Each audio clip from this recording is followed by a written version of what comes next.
In a quiet mountain village, there lived a boy named Elion. From a young age, sorrow wrapped around him like a second skin. He had lost his mother to illness and watched his father disappear into grief, becoming a man who no longer looked up when spoken to. Elion would sit by the river every day, wondering why pain had chosen him as a companion. The villagers said, "He's cursed, the boy with the quiet heart." But Elion never believed in curses, only questions.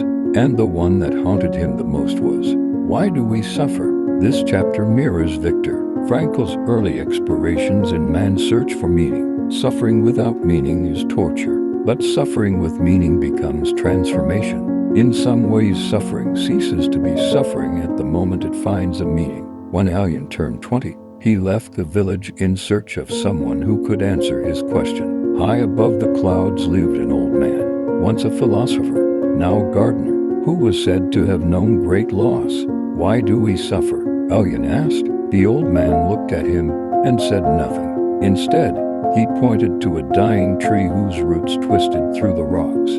"It suffers," he said, "but it also reaches. Without the struggle, no strength." That night, Elion cried, not because he found the answer, but because he began to understand that answers don't always come in words. Sometimes they come in growth.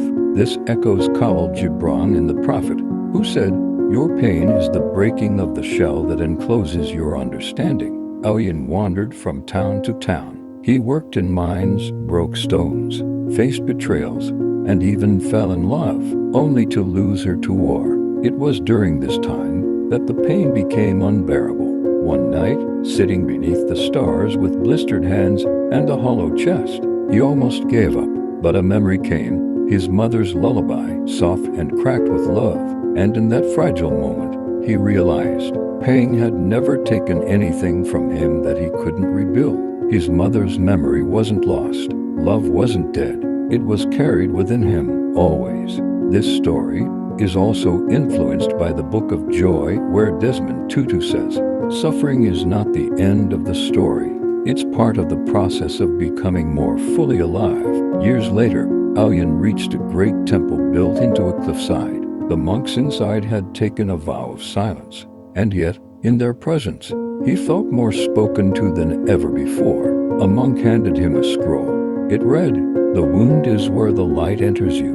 Elion sat in silence for 7 days. On the 8th, he felt peace, not because the pain had vanished, but because he no longer resisted it. He saw that suffering is not punishment, it's a teacher, and he had finally stopped turning away from the lesson. This chapter draws from both Frankl and Gibran and reflects the Buddhist principle found in the Book of Joy. Our greatest joy is often found on the other side of sorrow. Now an old man, Elion returned to the village where he once sat by the river. Children ran past him.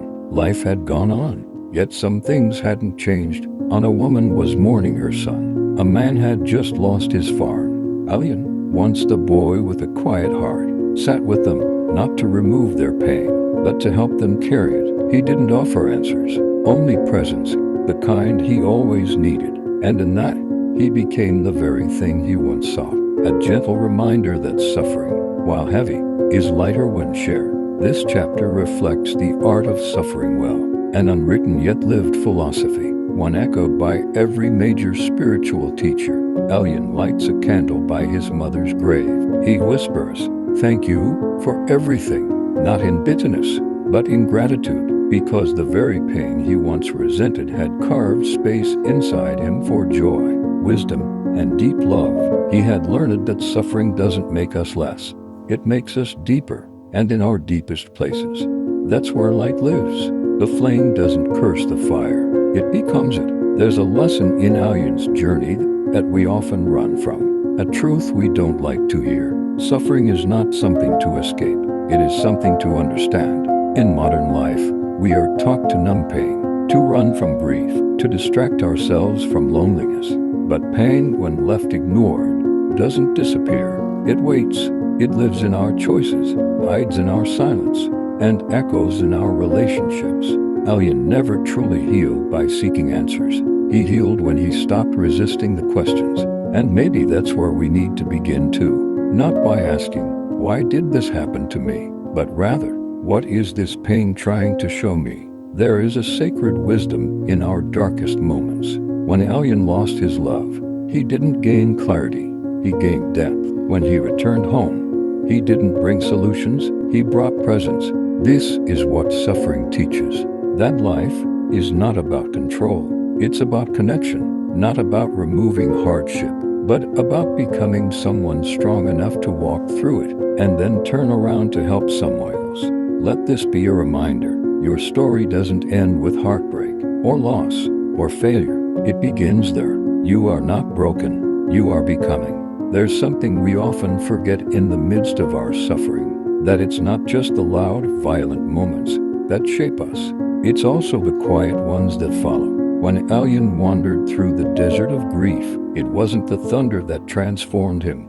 It was the silence, the aching stillness that forced him to confront who he truly was without the love he lost. And maybe that's what we need to do too, because most of us live avoiding our own silence. We fill our days with noise, music, scrolling, busyness, anything to distract us from the uncomfortable truth that maybe we don't really know ourselves outside of our roles, our titles, our relationships. But what if suffering is just the universe stripping everything away? Not to punish you, but to reveal you. Sit with your silence. Honor your wounds. They are the pages of your becoming. You are not the only one who has sat in the dark. But if you dare to stay there long enough, something beautiful happens. The dark begins to speak.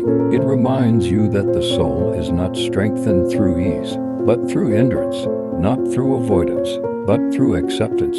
And one day, just like Elion, you will look back not with bitterness, but with a strange kind of reverence, because you'll realize the wound was never the end, it was the opening. And so, if you've ever sat alone with sorrow, if you've ever whispered questions into the silence and heard no reply, know this: the silence was listening, the ache was teaching, and the darkness was never empty.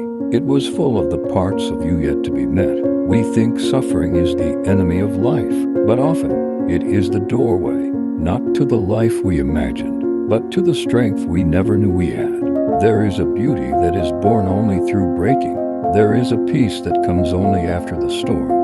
And there is a kind of love, quiet, unshakable, that rises only when we choose to stay. So take your pain not as a burden, but as a companion. Let it walk beside you, not ahead of you, not behind. And when it is ready, it will leave you lighter.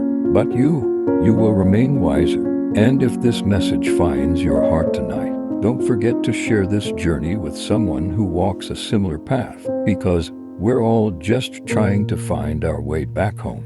One story, one lesson, one breath at a time.